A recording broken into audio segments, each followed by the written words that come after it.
back to another episode of JP and the Beanstalk. Oh, My microphone. You bet. There's a phenomenal energy in the gym. We're here. We're ready to talk all kinds of great action. I'm back from Florida. We had to wait because my sorry butt just, took time off, as if that's allowed in this business. Dick. There is no doubt.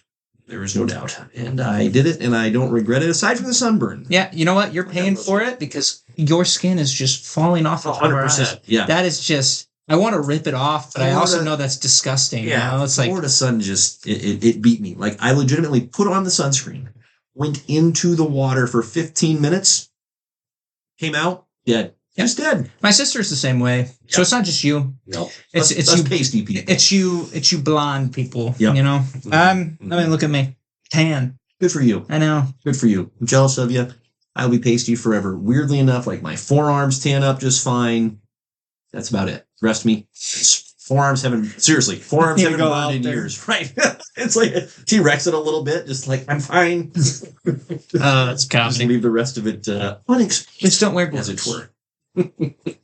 Just wear a full body suit. Funny. But forearms exposed, so not a full body suit. I have the most tan forearms in the world. You're welcome, America. It just screams strangler. I am a strangler, because you just arms are just it just draws attention. They're the centerpiece. It's not a person to be trusted. No. Why is his sleeves consistently rolled up? That can't be good. Right. Can't see the rest of him, but those arms are there. All right, bud. Weird. Yep. It's kind of a weird brag. Does he like his forearms? Think they're fantastic? Yeah, that's tough. I like Florida. Maybe someday I'll just go there and stay there. Do you think I can move in with your parents? Will they have me? As a roommate? I'd be a great roommate. I mean, would they have you? Sure. Do you want to live with them? That's the question you should be asking yourself. Sure. Okay. From experience? From 18 years of experience? It's going to be a no. Well, you can do it for about a year. And then you might want to lose your mind. That might be all I need. Truly, might be all I need. I hope they listen to this. They don't, but I would love it if they did. Just this little clip. Consider this my application. Do you think we're monsters? References. Yes, Mom, I do think you're a monster. No, I'm kidding. I love my mother. Oh, well, those things can be true. It's okay. They're not true. They're not both true. Good save. Good job. Well, we're pumped to be here. We've got a ton of trailers to talk about. Superman movie dropped a new trailer since last we spoke. Ironheart dropped a trailer since last we spoke. Peacemaker Season 2 dropped a trailer since last we spoke. Considering we haven't even seen Season 1 yet. I'm still excited. Still some good DC nuggets mixed into that basket of French fries that were not there before. True. So super excited. I got to go see the most recent Mission Impossible movie. Tom Cruise, I think, is still alive. I don't think he died for real in the movie, but you never know. Could be AI. Mm-hmm. So I heard that's a big topic in this movie is AI. It very much is. Like Ultron. Yep. And of course, we have another classic, JP and the Beans, Top 5. We will recap the top 5 Star Wars deaths. They're dead. They're not coming back unless they're coming back as ghosts of all time. Which they do that. They do that quite often. It is what it is, I guess. Yeah, no one really dies in a fictional story, do they? Yes. Well, okay, sometimes. Well, it depends. It hardcore depends. I thought about it. Comics Wait a being minute. the worst offender, but are you ever really dead? It's like we can find all kinds of ways. Force is up there. To bring you back. Force is up there. Yeah, no question. Okay, let's dive into the trailer verse. Riles, which trailer is tripping your trigger to begin with? You pick. Which one? Your first choice. Superman, Ironheart, I know. Peacemaker. I'm thinking. What's the... Not to be confused with Pacemaker. Peace. Maybe we just start off with the big one. Yep. Superman. That way we have the most time to discuss. So first full-length trailer. Yes. We had our teaser. This one was a good 2 minutes and some change. How do you feel? I'm cautiously optimistic. There's still plenty that is unknown for me as far as, and unknown in particular with how Superman is going to be portrayed. I think, so I'm going to bounce all over the place here. I loved what you said a while ago about Nicholas Hoult and his portrayal of Lex Luthor likely being strong. The more we see of Nicholas Hoult, the better I feel he's going to be about him. I think he's going to be phenomenal. And that can, in so many ways, be, if not a saving grace, a key component of any great superhero movie is you gotta have a fantastic villain to go with it. You have a great hero, but you're lacking the villain. Oh, you can have a good movie, but you're not going to get to that great territory unless you have both. What I'm just not sure of at this point is how great this version of Superman genuinely will be. So I'm not trying to dunk on David Corenswet and the direction that he and James Gunn have collaborated on taking the character. It could be great. I don't know. All I'm saying is the more that we've seen of Nicholas Hoult, the more I'm certain that he's going to be outstanding in that role and a great fit. And David Corenswet is a big to be determined in my mind. So that's where I'll start. Well, I thank you for the acknowledgement. I still stand by that. I think he's going to be phenomenal as Lex Luthor. Totally agree. He was okay as Beast. I think he's going to steal the show. I think we're going to want more Lex everywhere after this movie. Okay. Nicholas Holt's one of those few actors that has legitimate range. Yes. Right? Most actors get cast as either the same or very similar person, regardless of the fact that their fictional name has changed and the name of the movie that they're in has changed and the story is different. They're still the same freaking person. We're looking at you, Rock, and Vin Diesel, and my boy Ryan Reynolds. I love you, Ryan. Don't hate me, but he's there to be Ryan Reynolds, not anything else. So I'm not trying to be rude with that comment. It's just I think it's pretty objectively clear. Okay? No, typecasting is a big thing. It is. Nicholas Hoult, you mentioned his role as Beast in the X-Men First Class series of movies. He played that character as the character should be played, right? Fairly meek and mild-mannered with the legit Beast that comes out every once in a while. He was in Mad Max Fury Road. And he was a psychopath. Yes. Said that at the same time. That was magical. Twins. And he was terrific in that role. You didn't see him and go, this is an odd fit. Like, no, he was terrific. He was a great fit for that role as well. And so he has the crazy that he can pull out. Now, he can also play the meek and mild-mannered fella, sure. And so I'm fascinated to see how he blends the two. Not saying that Lex is meek and or mild-mannered, but Lex at his best is smooth. Right? He is able to navigate the public sphere very well. He's obviously additionally ruthless, vicious, cutthroat, extraordinarily competitive, and there can only be one winner, and that winner is Lex. And so I think this is going to be a lot of fun to watch Nicholas Hoult do work in that role.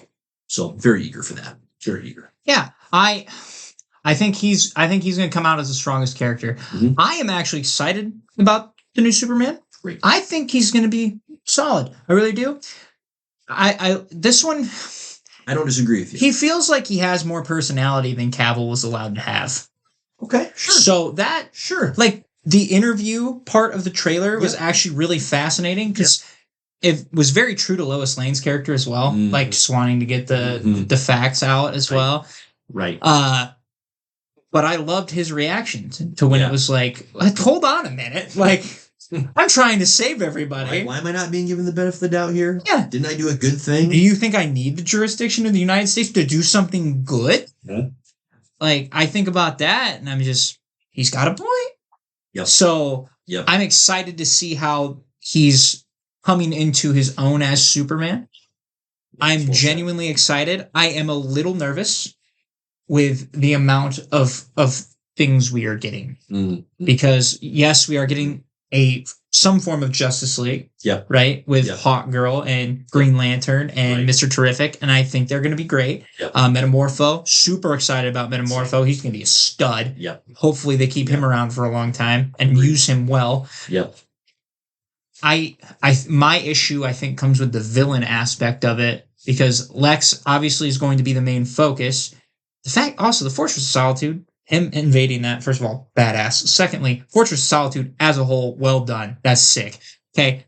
Agreed. Ice crystals coming straight out of the Arctic ice. Correct. Looks really cool. Backtracking, though, with the villains, they have confirmed, and this might be spoiler territory, so close your ears for a little bit if you don't want them. Ultraman Mhm. has been confirmed. Mhm. Is it the legit Ultraman? Are we getting Earth 2 Ultraman? Or is this Lex's attempt at creating Superman and then it turns into Bizarro? I don't know. I So in don't other want. words, who's the legit muscle adversary? Right. That we're getting here? Yeah. I don't want Ultraman right now. Yeah. I just don't. Yeah. And then they have the Hammer of Bolivia, which I'm like, who? And I believe Cersei's also rumored for this movie. Sure. So we just have a lot going on. And still very much unknown. Like, out of all those villains, we've seen the suited up in this trailer. We see the suited up version of Ultraman, and by suited up, I mean from head to toe. So it could certainly be anybody at this point. Mask Anybody could be actually off the entire movie as well. Exactly right. We've seen the most of that character. We've seen a lot right alongside of him or her, the engineer character, which the design that we got to see of that character, pretty stinking fun. Like, anybody that can create blades out of their hands and then boss said blades, gnarly. True. That's really legit. Working with Lex, out of all things, that's scary and terrifying. But I don't disagree at all. We're still very much in the unknown phase of who's the muscle behind the evil that's working along with Lex. Yeah. I like your take on and your observation as far as the personality that that Corn Sweat is being allowed to have. I think that's a good way of putting it as well, being allowed. That's great. That gives me some optimism. I love the casting choice of Rachel Brosnahan as Lois Lane. She'll be good too. And I love Amy Adams as an actress. I just thought that was such a poor fit, quite frankly, for Amy Adams to be Lois Lane in the Man of Steel movie and Batman v Superman. Yeah. It just didn't, and it wasn't through any fault of her own, right? Like, it wasn't a case of she's acting poorly. I just felt like they gave her in that role frankly, there's very little to do. Her character was just there. And I think that this version of Lois Lane is going to be much more involved. Yep. Yes, very much so. I would agree with that. I would. She feels like she's going to be, and this is where Lois Lane is at her, I don't know, best or most, it's just kind of an awkward way to put it, most useful in the comics, is she's the human amongst all of these superpowered beings, right? So you got, in this case of this movie, we get to see a little bit more of Mr. Terrific, who continues to look fantastic in the brief glimpses that we get. You already mentioned Metamorpho. The little bit that we see of Guy Gardner continues to be hilariously rewarding. Gosh, I just want to see more of Hot Girl. She could look awesome. What a fascinating blend, though, of characters. Cautiously optimistic. That's still where I sit. I think it's going to be good. How good? That very much remains to be determined. Yeah, I also don't know how comfortable I am with them being the Justice League off the bat either. Sure. Like, just to me, that seems a little rushed, I guess, shady. You know, you're like, you have a Justice League without Superman. Yeah, that's weird. Batman and Wonder Woman. I'm not feeling that one out a little bit. It'll be fascinating to see how that group actually comes or came together. Right? Yes, how they were compiled. So there's going to be some fun times there. Anything else on that trailer, my dear sweet beans? No, I will say this: I am more excited about a Superman anything than I have been in a while. So, because Superman's just not my guy when it comes to DC. Like, I get it, I get the appeal, but I'm also like, kind of cookie cutter, you know? Yeah. That's because he was the cookie cutter. Like, he formed the cookie. And then all the other cookies were built off of him. He was King Cookie. Yeah, I'm being reminded, I was having a conversation with another friend a few days back, and he said that he was so just underwhelmed by Man of Steel for how just somber it was, but he loved the original Superman movie with Christopher Reeves. And so when he saw this trailer, he's like, I was texting my dad and brother's like, you guys, they're bringing it back. They're bringing the right Superman back. I'm like, it's a good energy to have, right? Like, that's a good approach to take with it. Well, I get that. I even thought about with like his interaction with his parents. Because Man of Steel, they're like, no, hide it. Hide it. And then his mom's like, I'll go grab your boots. Yeah. And it's like, okay, this is two different situations here. Right. And they're actually probably the best way to handle it is this version. Yeah. So it's just no question. It just feels like we are getting more of a hopeful, comic accurate. This Superman, he seems a little spunky. Yeah. We're gonna say spunky is the word there. Spunky's a good word choice. So I'm excited. Yeah. I need Superman with some personality. I can't just have this Boy Scout. Yep. That's very well said. And I think the best thing that they can do, and they might be doing this, we won't know, of course, for another month or so. But the best thing you can do with the Superman character is lean into the hopefulness and the goodness and the optimism. Don't apologize for it, because you said it so well with portrayal of the parents and how different that is going to be. His parents can't be telling him to hide his powers. That's just, could things go badly? Sure. But that's not how Superman approaches. He approaches it with the glass is not just half full, it's freaking overflowing all the time. So we're going for it. And you know what? Yep. Lean into it. You can still poke some fun at it with your Guy Gardners and other characters throughout, but you got to lean into it. You can't apologize for it. I just want some confidence too. With my Superman, you know, like he just knows what he's gonna do. He's like, I wouldn't do that if I were you, and they still do it. And you're like, I told you. I want that a little bit. I go back to one of my favorite Superman scenes all time. It's from Justice League cartoon, and it's with him and Darkseid, and they cleared the planet out, so there's no human beings whatsoever. And Superman pretty much is like, this is the worst mistake you could have made. Like, I've been living like the world is made out of cardboard and I don't have to hold back anymore. And then all of a sudden he just smacks Darkseid in the face, and you can just see it on his face. He's like, oh shit, this is bad. And he whoops Darkseid's ass. It is an ass whooping. And it's like, that's what I want to see. Correct. That would make me fall in love with the character. Is that like he knows he's super strong, knows he's powerful, knows that he does have to hold back, and yet when the time comes and he's allowed to let loose, just let him loose. So he's gonna cut loose. I think so. It's great. I'm pumped. Yeah, that's great. Awesome. Good things on that front. Okay, I'm gonna direct us then, fresh off the heels of the Superman trailer. Let's stay in the DC universe. Peacemaker Season 2. We won't spend a ton of time on this, as you mentioned. Listen, we haven't watched Season 1. We did see the Suicide Squad movie where the Peacemaker character, as portrayed by John Cena, was introduced. And he crushed it in that role, in that movie. Peacemaker Season 1 was obviously very well received. This is another one of those James Gunn projects where it's like, why not? The guy's got he's got access to the garage with all the cars in it. He's like, I like that one. You're like, James, that is pink and yellow and green. Why are you driving that one? He's like, because it is fun. Okay. And there he goes. That's the car he picks instead of the Batmobile right next to it. But it looks like John Cena is having a blast making this, along with the returning cast and crew. For me, what I enjoyed most about this trailer was the tie-in of Maxwell Lord, Guy Gardner, Kendra Saunders interviewing Peacemaker and other folks as candidates for their Justice League. That's hilarious. That's really good. Yeah, that was. And it's so funny because when I watched it and you mentioned that, I'm like, oh, that's what that was. That's what that was. It's like I saw Sean Gunn again. I'm like, oh, here's his 15th character that he's playing. And don't hear me knocking it. Sean Gunn's fine. Hey, I'm not hating it. I'm not knocking it. You do you, man. Do you. He's never been poorly cast. No, he's fine in everything. Weird, but never poor. So I'm just like, yeah, okay.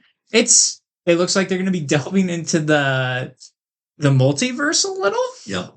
So quite the tease there, isn't it? I kind of just want to be done with the multiverse. I'm not going to lie to you. It gets pretty cumbersome, doesn't it? It's just so complicated anymore. And it's just like, Yeah. Why are you doing it? Yeah. Like, I get that you had just pull them out and make them different versions of the character. I get it. I do. I know what you're trying to do. I just don't care anymore.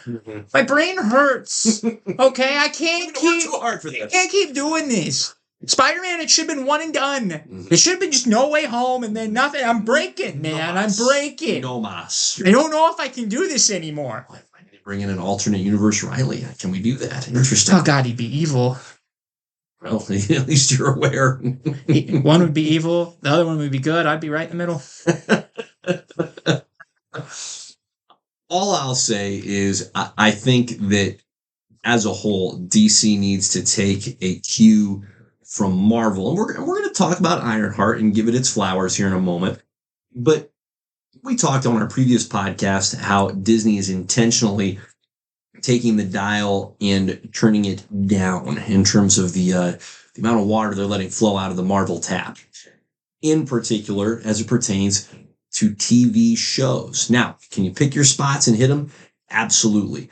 My hope here is that DC stays restrained. And if this is where, like we talked about with Creature Commandos, this is where they just let James Gunn be weird in the way that he needs to be weird. It's like, go have your TV show, Jim. Go do it. Go be weird. You know what? Great. Do that in the TV realm. Frankly, that is a better fit. And that's what I'm advocating for. Do that. That's better than trying to tell us that we're going to make all these TV shows and they're going to tie all the way back into the movies. And you better remember all of that stuff. No, that gets cumbersome, unnecessary. Tell a self-contained story in the TV show. Daredevil, Born Again, we think was a great example of that most recently. So it can be done.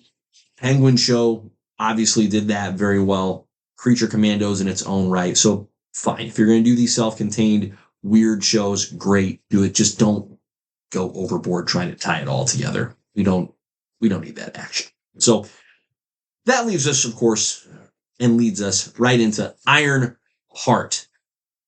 Even as Marvel's turning down the tap, Ironheart remains. Means, what do you think?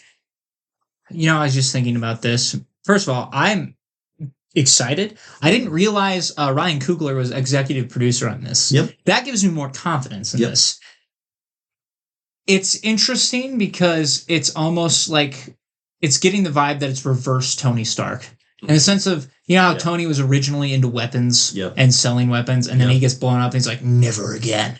She seems like she's willing, in this trailer anyways, she's trying to get funded and trying to get her stuff off the ground. And she's legitimately considering financing in ways that may not be above board. And so, and to me, that's where it's like the reverse of Tony, in the sense of like, Tony changed his ways for the better. She's considering changing her ways for the worse. If in the end, it's going to go her way for the better. And it'll be interesting to see if she actually takes a shortcut or two, which she might. From that trailer, we don't know. I am jacked up for the hood. The hood is going to be sick. I was worried. I was a little concerned. I was like, this guy, I don't know what to think here. Right. And after this, I'm like, okay, he's got some power. He's got some, what's the word? Some mystery, some ominousity. Is that a word? Is ominousity a word? Ominousity? Ominous is a good word. Ominousity? We're going to say that it is. We're making it up. I said it enough times. Now it's a word. Oh, that's funny. So I'm super pumped for him. I think that'll be legit. We haven't seen anything with the demon side of the hood yet. And we haven't seen anything magical in that sense. You did see the gun bullet bend. And you're like, oh, this is a tease. I like it. So my one request, do not kill him. Let the hood run around. This guy, look, you did such a good job of making him cool. I think he can be that way. I'd love to see him up against Kingpin or working with Kingpin or whatever you need to do. I feel like that fits too well. Right. I am excited to get Iron Man armor on the screen. I know it's not Iron Man, but at least she has her own style. She seems to go like watching a Transformer in the Transformers movie unfold put itself into a different form. It's visually so pleasing every time. What's really interesting to me, and I don't know if they're just trying to make her a lot different than, War Machine and Iron Man. Mhm. In the comics, she's got more of a sleeker, like Mhm. armor, like slimmer. Yep. And, you have the Iron Man, and the War Machine Right. usually tends to be the bulkier one. Right. They're making She's her beefed up. suits bulky. Yep. Like, these Yep. things got a lot going on with them. Right. So I will be curious to see if that is the route that they continue to go with her, Yep. or if they end up going for the, oh, you know what? I got too much stuff on me. Yep. Let's sleek it down a little bit and Right. see what we can do. Right. So I'm interested on that part too. But Yeah. man, half of the beauty of Iron Man movies were the armor. Mm-hmm. Iron Man 3, as 100%. much hate as that gets, when he calls the house in the final fight scene and he's jumping from suit to suit to suit, Correct. beautiful. It's a great scene. I It's love a flawed all movie, of it. but that's a phenomenal scene. Imagine if he was Yep. actually a good villain, Right. like a great villain that we could Right. all get behind. Correct. That would have been epic. Correct. We would be talking about it to the end of time, Yes. end of all time. Yeah. We'd be talking about it, Yeah. but we're not. And so I'm excited to see the Iron Man suits back. And so, yeah, I'm trying to be careful. I'm trying not to get too sold on it. I'm trying to hold some reservations, but the hood alone is just Yeah. something to be excited about, I think. I think they've got a chance to turn this into a really solid show. It's only going to be 6 episodes long. So that in and of itself is really encouraging. Like, let's keep it contained to the right size. That sounds like a limited series more than an actual show. 100%. And I like that. 100%. Dominique Thorne was terrific as Riri Williams in Wakanda Forever back in 2022. Anthony Ramos has been excellent in so many things that it's great to see him get this role as the Hood. I think it's outstanding for him. Low-key, I'm also very excited for Alden. I don't even know how to pronounce the guy's last name. The guy who played Han Solo. Han Solo. Yep. I saw him in the this. I'm Solo like, movie. what are you doing? He's going to be Ezekiel Stain, Obadiah Stain's son. Is that what it said? That is the strongly suggested rumor at this point, which I'm all in for, because Zeke Stain is phenomenal. That's actually cool. Phenomenal. So I think they've got some terrific characters in place. I don't think they're reaching too far with the material that they have at their disposal. Love what you said about the technology of those Iron Man suits getting back into, not the movies yet, but at least into this show. It's going to depend so much on what story do they have to tell. And they've got to be careful because Riri Williams, I don't think, is going to be enough of a character where you're focused in entirely on her for 6 episodes worth of Not yet. her path. Not yet. Eventually, perhaps. But the reason I bring up Zeke Stain and the Hood, as you mentioned already, is that's where the show has a great opportunity, is you have more than just the character of Riri Williams there, that you can tell these other character stories along with hers, and you could have something cooking here. So color me. And I also thought, as far as the presentation was concerned, the trailer didn't have any misses. It didn't have any, that's been half-baked. Like, that CGI is rough. Thank God. And we've had plenty of those experiences over the last few years. So I was more excited than I had any real anticipation of being. Toughest thing the show has going against it is it's been 3 years since this character was introduced. So you have no momentum at this point. But best way to create momentum is tell a great story. They can do it. Hope they do. Hearing that we have Zeke Stain, it just makes me really want them to bring back Justin Hammer. Mm-hmm. Can we? The best part of Iron Man 2, Justin Hammer.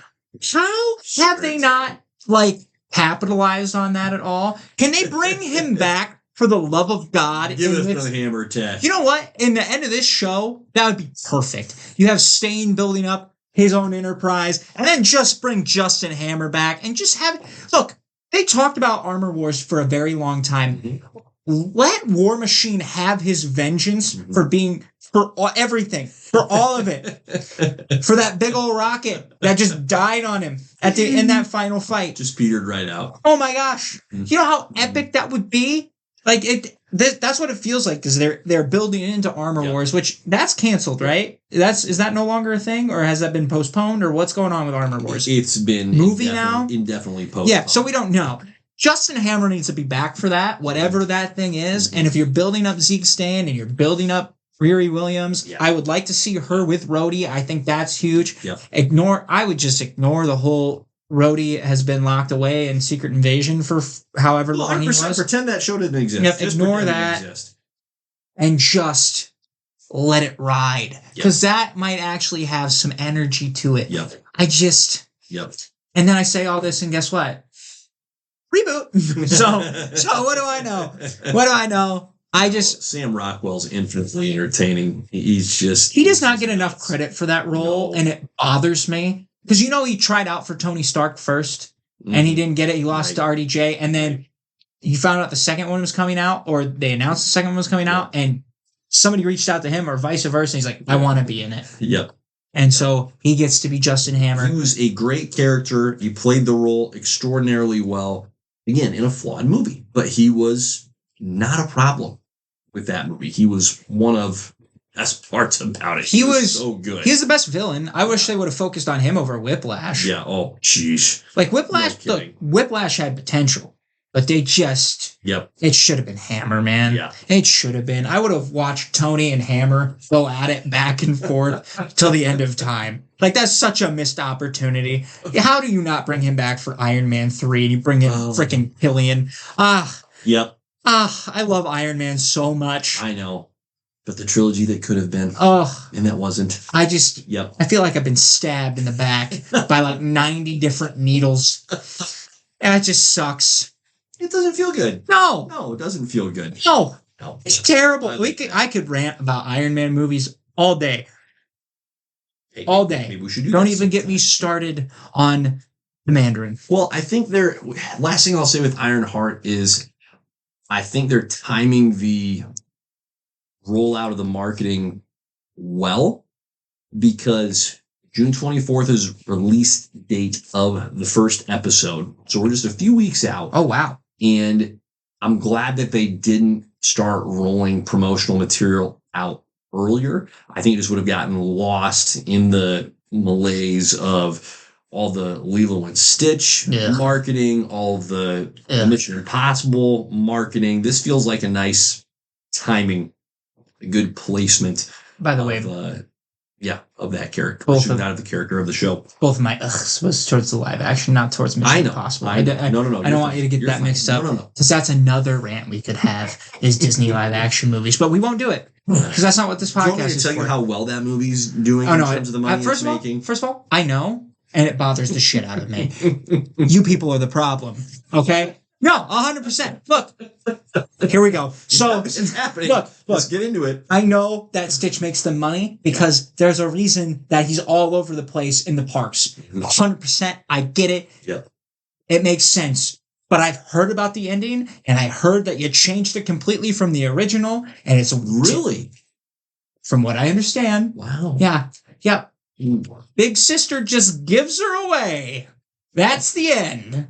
Instead of just fighting for her. Now, if I'm wrong, I will take blame because I haven't seen the movie. But that is what I've heard. If you're wrong, will you go see the movie? No. Okay. No. I have a public service and duty to not see a live-action Disney movie. I haven't seen one yet.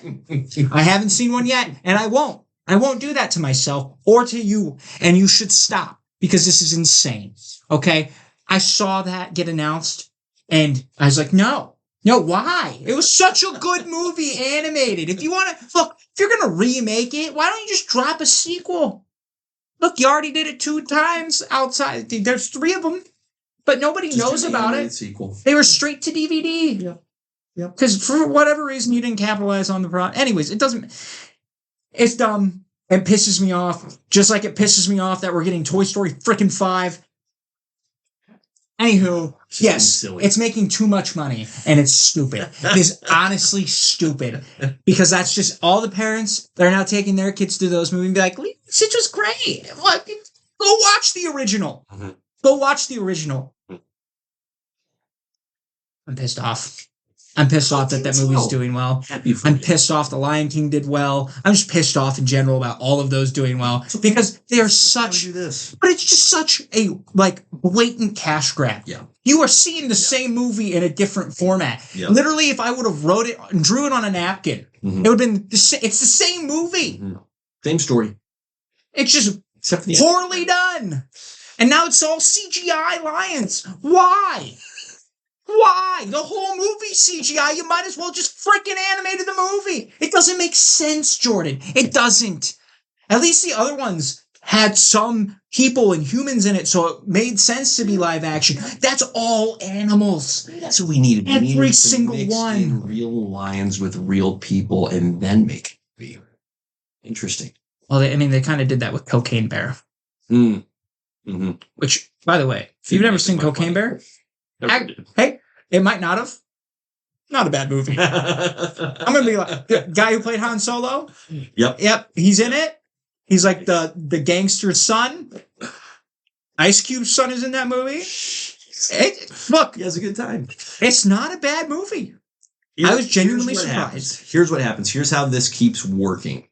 Because you're right, it doesn't make sense for someone who's already seen the movie to go pay and see it again. Here's what has happened, though. Enough time has passed. The people that saw the original have had kids. And so it's just tapping right into nostalgia. And they're like, I can watch this movie with my kids, but it's new enough. Okay. It tricks you. Again, I'm not saying, therefore, Disney, please keep making these movies. That's how they make the dang huge bucks, because they're not just getting the person that watched the movie, they're getting the person and their spawn to go with them. Here's the thing, though. That works for some of those movies. Okay, I'll give it to you. I'll give it to you. Lion King, Cinderella, Snow White was terrible, from what I understand. Okay, I get those. I get all of that. Okay, why are we getting Moana live action? Yeah, that has not soon. That hasn't had enough time too soon to cook. Yep. No. Totally agree. Okay, I get it. Stitch 20 years. Yep. It's crazy to think about, but it's about roughly 15 to 20 years. Yep. Okay, so I get it. I get that one. That's enough time has passed. A good 20 Beauty and the Beast, Cinderella. I get it. I get all of it. I don't get that. And I swear to God, Disney, I swear to God, if I get a live action Toy Story or a live action Cars, I will riot. I don't want that. Why would we want CGI Cars? We don't want it. Don't think about it. Which one is more realistic to have happen? Toy Story is more realistic. I would say out of the two of those options, it's probably Toy Story that's more realistic. Yeah, because you still have people costume people up. Oh my God, I don't want a live action Woody. Live action Woody would be terrifying. It'd be scary. That would be horrific. Yeah. That would be horrific. Yeah, hopefully when they do that, it gets killed in the test screenings, because they go, everybody's scared. They think it's a horror movie, and there's no way to not make it scary. Interesting. Okay. I was going to say Winnie the Pooh, but we did get that. So there we go. See what I mean? Yeah, but they brought in Ewan McGregor for that. That's the cheat. That's the cheat code. You bring Ewan McGregor in, you can make whatever you want. No. Whatever you want. That's not how it works. I think it is. No. I think it is. I love him, but no. It's dumb. Speaking of movies that keep getting made, Mission Impossible, Beans. That's a pretty good segue, right? I saw an opportunity, thought I'd take it. You just keep going. I'm angry still. Mission Impossible dropped its eighth movie of the franchise. I remember when franchise wasn't a movie word, but hey, it is now. It has been for a while. Mission Impossible, The Final Reckoning. And it was 3 hours long. The wife and I went and saw it. It was 3 hours of intensity. I'm truly not sure. I don't know how they made some of the aspects of that movie. There is a not short scene that is entirely underwater, and they legitimately shot that scene underwater. I don't understand how they did it without people perishing. Like, it's so well done. There's almost no dialogue, maybe no dialogue for a good 15 minutes straight. And you're just left with the visuals, music, the heightening of the intensity. It's crazy. I don't know how Tom Cruise keeps doing it, keeps finding fresh and new ways to make you go, no way. But he does it. And He might be the last true wild. movie Just star. wild. Like he might legit be the last true like action movie, Yeah. like willing to put his body on the line. He's one of one. Yeah. There aren't other Tom Cruise. The thing is, I don't know if there were before him. That's a whole nother topic. That's fair. Worth considering. I think he's just very much fascinatingly him. And maybe that's why I think that way too. Because like, Yeah. I don't remember. I don't know a time before Tom. Yeah. You know what I mean? Yeah. I've had Tom my whole life, so I don't know what the time Movies weren't as cool before Tom. I think maybe what's truly incredible about the legacy of the Mission Impossible movies is that they have, in an era where action movies have grown more and more well made and impressive, they have continued to up ante. Like I think in a lot of ways, they have been standard bearers for, hey, here's what an action movie could be. You want to be a good action movie? Come up to this level of craftsmanship, because it's freaking impressive. Listen, I'm not saying it's a perfect movie. It has its, you're going, what? Does that work? I don't think that works. No, it doesn't. But if you're willing to suspend your disbelief, you're going to be wildly entertained. So there's elements of it that are very silly, but there's enough that's incredibly entertaining. I really enjoyed the heck out of it. But a 3-hour movie, that's incredible. Don't know how the guy does it. Riley, the first movie came out in 1996. Yeah. What's the character's name? Ethan Hunt. Ethan Hunt. Yep. Okay, I was actually close. That's surprising that I've almost for a pulled that guy off. that hasn't seen them. I've seen like one. I think I've seen the one with Henry Cavill where he does the reloading of the arms. Because when you see that in a trailer, you're like, yes. Yep. Forever and all time, I will watch Henry Cavill reload his arms. Doesn't even make logical sense, but he did it. Yep. And you're like, oh, those arms are full again. So think about this. We've had one Ethan Hunt, and we've had how many James Bonds? Oh, jeez. You know what I mean? Yeah. Tom Cruise has been this character forever. Yep. And we've had, James Bond's been around longer. Correct. But also, if you think about it too, you got... He's been portrayed by numerous... Well, we've had how many Bruce Waynes? Yeah. We've had how many of these characters? It's like, you know what? Think about it. This is why like new franchises matter so much. Yeah. Is because you can do what you want, and you can keep an actor, and you're not in a time frame anymore.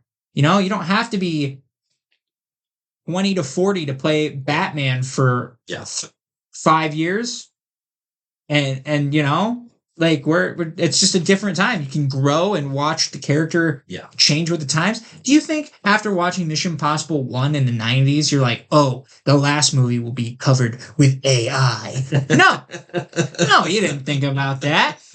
So Correct. it's just, it's cool to see that franchise. And again, this is a guy that's outside of it, like evolve in that sense. Yeah. So yeah, that's why I like John Wick so much. Yeah, another good comparison with Keanu. Yeah. Yeah, I like that.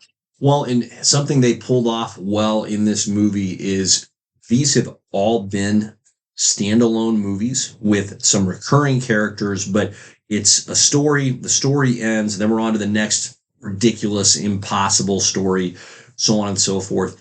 It wasn't until the 7th movie that they made an intentional effort to say, hey, we're trying to stretch a story out into 2 movies. And then with this last 8th movie, they intentionally called back to previous movies. They went all the way back into the first movie. They kind of hilariously ignored the second movie, which is appropriate because it sucks. Like you have 7 really good movies and 1 absolute stinker, but they referenced in a really solid fashion the first movie, third movie, and the third movie. It's been almost 20 years since the third movie came out, and that was a banger in its own right. So pretty cool to see them tie a bow on this. Tom has to stop making these movies or he's going to die, but the man's credit, I've never seen an actor year after year, movie after movie put out just crazily entertaining and improbable stunts and action sequences. It's incredible. But do you know how refreshing it is to have a franchise with each movie being its own individual story? That's exactly right. Like, I think of Indiana Jones. That was kind of how that one was. Yes. Like they're their own individual stories, but Indy's in all three of them. Yeah. Like how awesome would it have been in the final one? Yeah. You get like this cool little shot of him just walking through like all of his triumphs where he sees the Holy Grail and the Ark of the Covenant and whatever those weird gem things are. You remember when we said let's forget about number 2? We could forget about number 4 for sure. I don't want to see an alien crystal skull ever again. Nope. Anyways, my point is to have that's just such confidence in that franchise to be like, okay, we don't need people to remember. It's actually nice to go into a movie and be like, you know what? Truly. I don't need to know anything prior. Let me just sit down, enjoy this. Guess what? If I like it, I might go watch the other ones. You'll go back to the stuff that came out first. So, correct. There you go. Yeah, it's a great way to do it. Great way to approach it. I'm glad they do it. God bless you, Tom Cruise and Mission Impossible. Oh, so fun. It's over. The ride's over, bud. I mean, unless they left it like open-ended. You just never know. Those bajillions of bucks are still out if they want to go make them. So just never say never. All right. You know what I would love? If now Tom Cruise just decided, you know what? Let's make a universe where it's Tropic Thunder, but he just plays the guy he played in Tropic Thunder. And it's just all these retrospectives on different movies. They're incredible. That would be amazing. Yep. She's so funny in that movie. Oh, they had him and McConaughey, both of them. And it's so funny. How is that movie real? It's incredible. How is it real? Dude, you want to know the first time I watched that movie? First of all, I didn't actually watch the full, like, rated R. I watched on, like, TNT. I was sick with freaking strep throat for a week. And guess what movie played every day? Unbelievable. It's like how?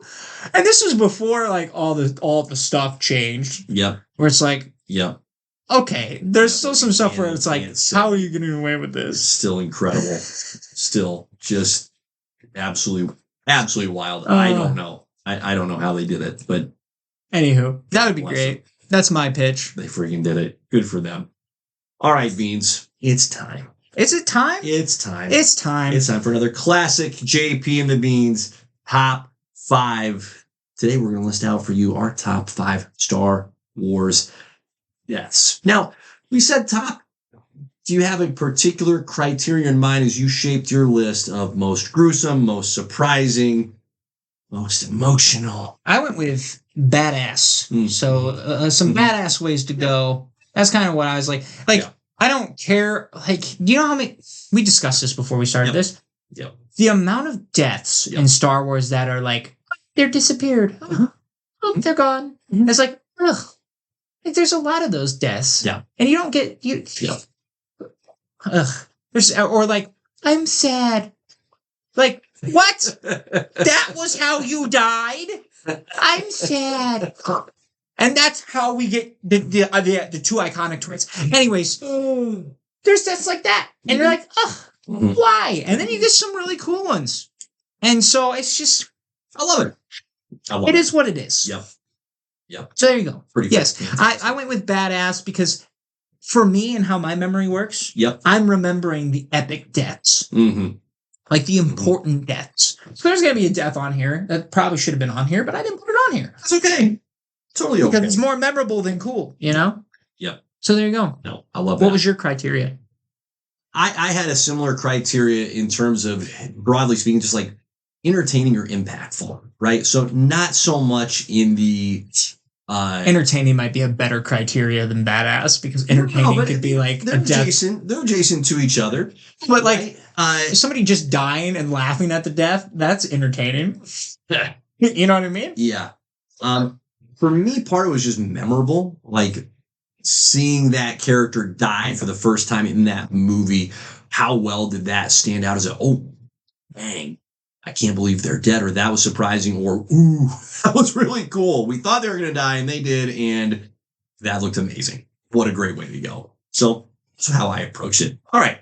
We're going to mix it up a little bit. Beans, I'm going to go first. Do it. Okay. I cheated. I have You a bastard. 5A and 5B. Oh, you bastard. Yes. Ugh. Yep. Cheating. You lying Right. bastard. Cheating right out of the gate. Now, the reason I'm doing this is because they're from the same movie, and I didn't feel totally right about double dipping, and so I just cheated. So somehow that makes me feel better.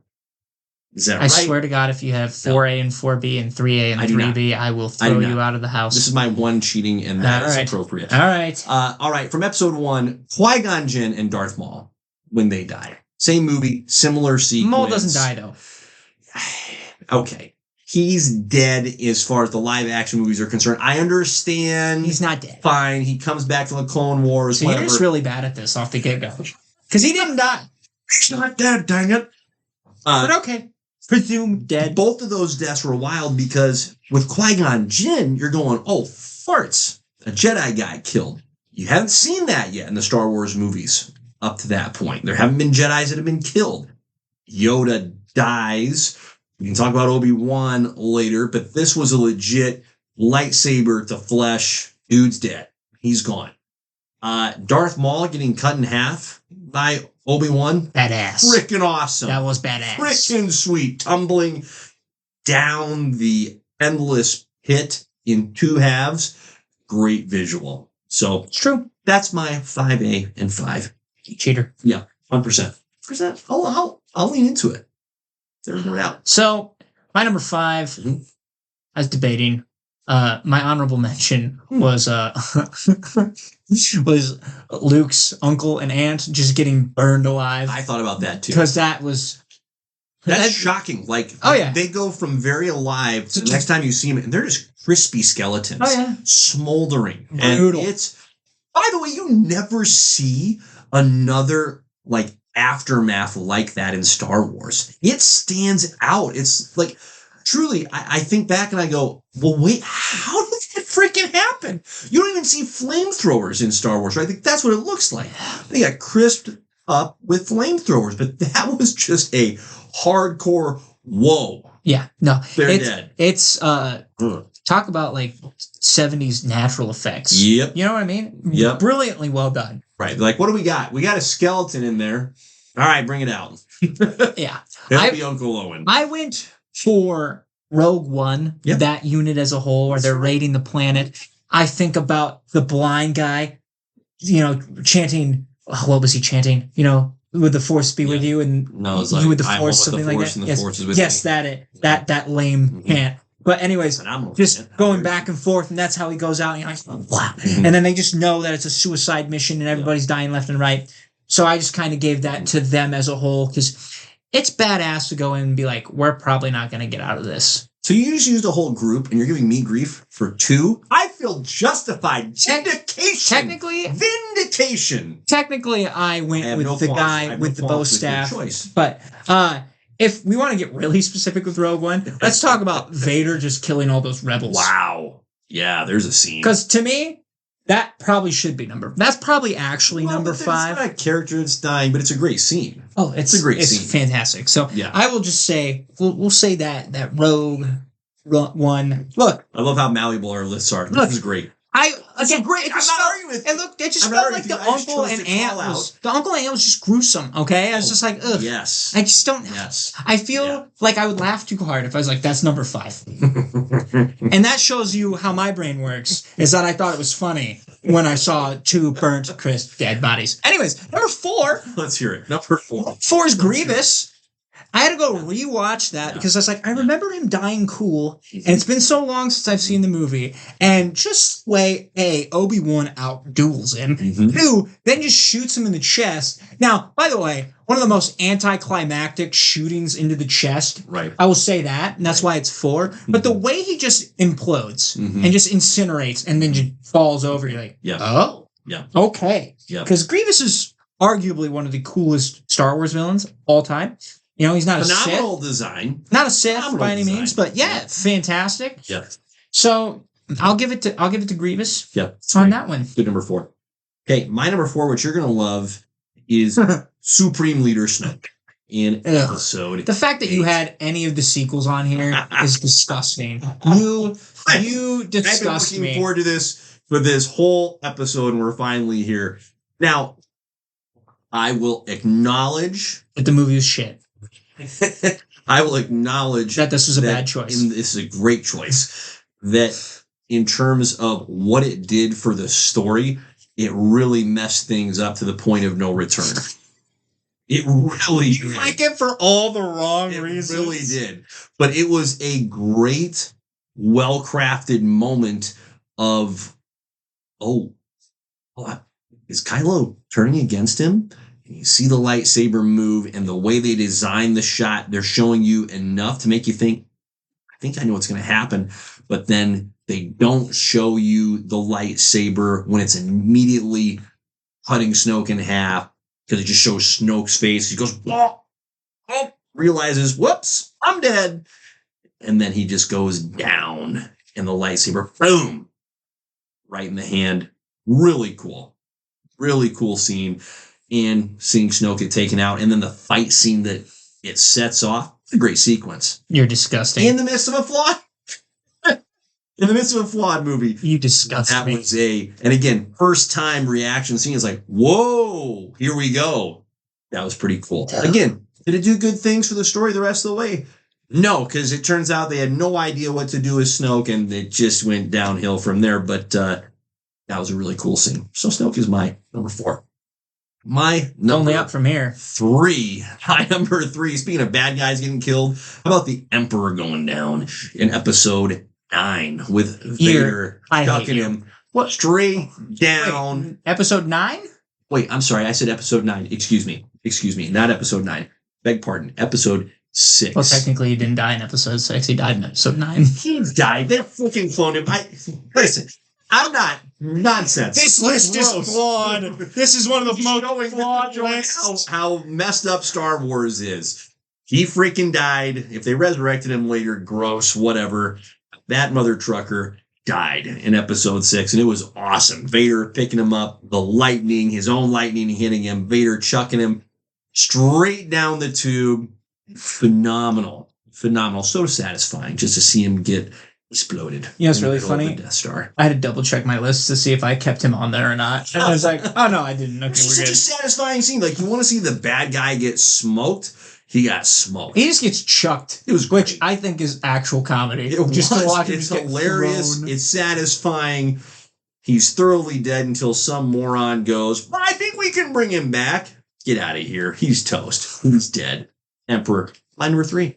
Your number 3, sir. My number 3, because it's badass, okay, and because it's such a important part in episode 3, yep. Because it's the slow turn of Anakin Skywalker. Yep. I have the execution of Count Dooku, because first of all, what a way to go. And then you can see the influence of Palpatine and Obi-Wan. Yep. Going back and forth, which is just literally this visual representation of the dark side and the light side, pretty much fighting over Anakin at this point. And because he's got Dooku's saber and his own saber ready to go, and Obi-Wan's like, don't do it. That's a terrible idea. And you just have Palpatine in the corner being all Palpatine-like and be like, do it, do it, do it. And he listens to Palpatine, and when you start to see that, and you see like him get denied from the Jedi Order, essentially, in the sense of you are not getting a High Master rank. Right. You're like, oh, Palpatine's really in this guy's ear. Yep. And he's going to Palpatine more than he's going to the Jedi Order. Right. That's weird. That's suspicious. Yep. So to have all that happening, it's such an important scene. And also Dooku's face where he's like, when he hears do it, he's like, what? I thought we were together. It's like, no. And he just realizes, not anymore, bud. Because I believe he was going to rat him out at that point once he knew he was going to get burned, but it's too late. His head's gone. So, bye. I have Dooku. That's a great point. It's another one where it's like, I wish we had more of this character. Yeah. So. Yep. Okay. But yeah, that's my number 3. Number 3. Number 2. Are you ready for number 2? I'm ready. This is going to be a poll. I hope you remember this, Dad. Boy, okay. We're on to Mandalorian season 3. Oh. We're on the bridge. It's all gated off. One man has to make a sacrifice to save everyone else. We're talking about Paz Vizsla holding off all of these. Was it the Imperial Guard, the red? That's what I did. Yes. Yeah. Yeah. Just all of them coming at him at Jane's one guards. time. Yes. Left and right. And he's just shooting them with this huge ass machine gun. And he's killing a lot of people. And it takes a lot to bring him down. And it's arguably one of the most badass deaths in all of Star Wars. There's no doubt. And if you go back to the episode where we review season 3, I sing Paz Vizsla's praises for everyone to hear. It's great. And so that is a poll that I'm very proud to remember. Good for you. Thank you, Google. And yes, so Paz Vizsla, number 2. There's only one man that did come up for our guy. Or woman. It was a man that topped him. Okay, go ahead. That's fantastic. All right, my number 2, and that's a great number 2. My number 2 is Mace Windu in episode 3. Good choice. Yeah. Respectable. One of my favorite elements, just as far as knowing how the sausage was made, is Samuel L. Jackson told George Lucas, like, hey, if you're going to kill my character, he doesn't get stabbed in the back. He's got to go down hard. And wish granted. Respectable, by the way. Respectable request. Yes. To want to go down the same way that he came in. Mace Windu, we forget, actually defeated the Emperor. Had him. Dead to rights. And then freaking Anakin has to come in and F things up selfishly. Selfish. Haven't been that kind of a heel turn since Pierce freaking Quill slapped Thanos across the dome. Just, honestly, terrible. Well, technically, that heel turn was before. Touche. I'm sorry, I'm just poking holes in your entire top 5 You're today. fine. You're sitting here with Let me tell you why this is not good. But you're terrible. For as brutal as this scene is, because you don't want to see Mace Windu die, you want to see him win. You respect the fact that he took the Emperor down, and yet, boy, does he go down hard. And it does give you more, not so much respect, but just fear of the Emperor's power at the same time, because it's not fun watching somebody getting electrocuted to death and then chucked out of a huge freaking building. Well, it's not great. It's another thing for Palpatine too. Like, you watch him go one-on-one with Yoda, then you watch him go one-on-one with Windu, and you're like, okay, these two are like the top of the top for the Jedi. And it just shows that even, like, yes, he does have power, but his power comes from his talking and his seeds that he plants. Yes, the manipulation. So, yeah. He's an extraordinarily clever son. He's a rat. Yep. It's great when you get squished. All right. My number 1. The original A New Hope, Obi-Wan. Oh, my God. Getting struck down by Darth Vader is my number. He just ghosted away. It is such a... Yes, he did. That's exactly right. Such a unique death, and he prefaces his demise with saying, if you strike me down, I'll become more powerful than you can imagine. It's this glorious representation of how death isn't to be feared. And what we learn through the prequels is how much Anakin fears death. You get so philosophical sometimes. 100%. It makes me mad. Oh, and put our thinking caps on. Anakin has no grid to understand. Anakin now is Darth Vader. Has no grid to understand how on earth Obi-Wan could possibly have a type of power that is stronger than death, because what has driven Anakin in those prequels, what has driven him to betray Mace Windu in the Jedi Order, it is the fear of Padme dying. A relatable fear, by the way, totally understandable. That's why it works. For as flawed as those movies are, that element of it lands and it works. And yet here you have Obi-Wan showing that the Jedi Order and the Jedi way is more than and transcends death. And indeed, in so sacrificing himself, not only does he allow Luke Skywalker, Han Solo, Princess Leia, and the crew to escape in the moment, but he, Obi-Wan, is now able to advise and guide Luke on his path in the subsequent years. So, quite the death. Is it the most spectacular in terms of the visual impact? No, of course not. But I can't think of another movie that I've ever seen where it's that shocking. The first time you see it, it was like, whoa, he's just gone? And I think if another movie tried to do it, it would just be utterly ridiculous. But it pulled it off. Obi-Wan, New Hope. That's my number 1. Your number one, sir. My number one is Mace Windu because that's the one that should be number one. After hearing that garbage, that hot garbage of the philosophical. Look at that! I can't even pronounce words. I'm so mad. Ugh. Did you not watch him die? Had him beat, electrocuted, falling out of a 100-story. I know. Yeah. I just thought I had to readdress it because clearly it didn't sink in. Must have forgotten about it. That's insane. Samuel L. Jackson, badass. He had Banff on the hilt. That's how you know he was a badass. All right, this is just crazy to me. That should be number one. It's a great number one. For you. I have words for you. Anywho. I've been so excited to do this because of... You did that on purpose. Well, maybe. That whole list was on purpose. Maybe. I feel like that whole list was phenomenal. No, that list was in spite of me. You give me grief for two characters. Like, here's the whole movie of Rogue One. Here's the deal. You know what's really funny? You want to know what's really funny? When I Googled it, I got baited by the ads, and it said Rogue One all the time. Like, and they included the whole group. And I was like, I mean, the whole planet died on them. They got blown up on the planet.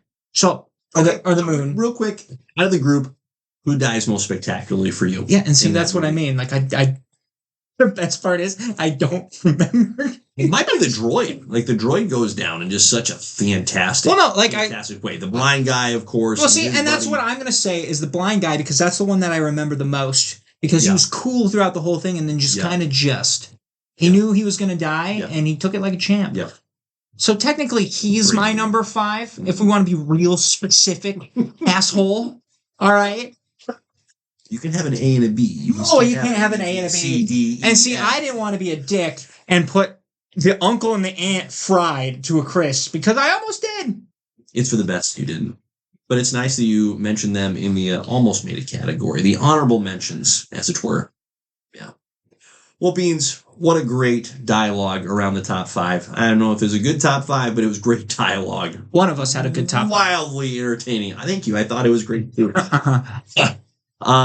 Some point I'll finish Andor. I've still been chewing through that beast, and it is a beast. It's well made. I respect it. It's just a slow burn, so it takes me time to get through it. Not hating on those of you that are hoisting it up as the greatest thing ever. Great. Good for you. Glad you're enjoying it that much. But we'll talk about it at some point, probably on a future episode. But Beans, is there anything else you want to hit up the good people with before we conclude? That's it. That's it. Take us home. So on that note, Godspeed. Peace.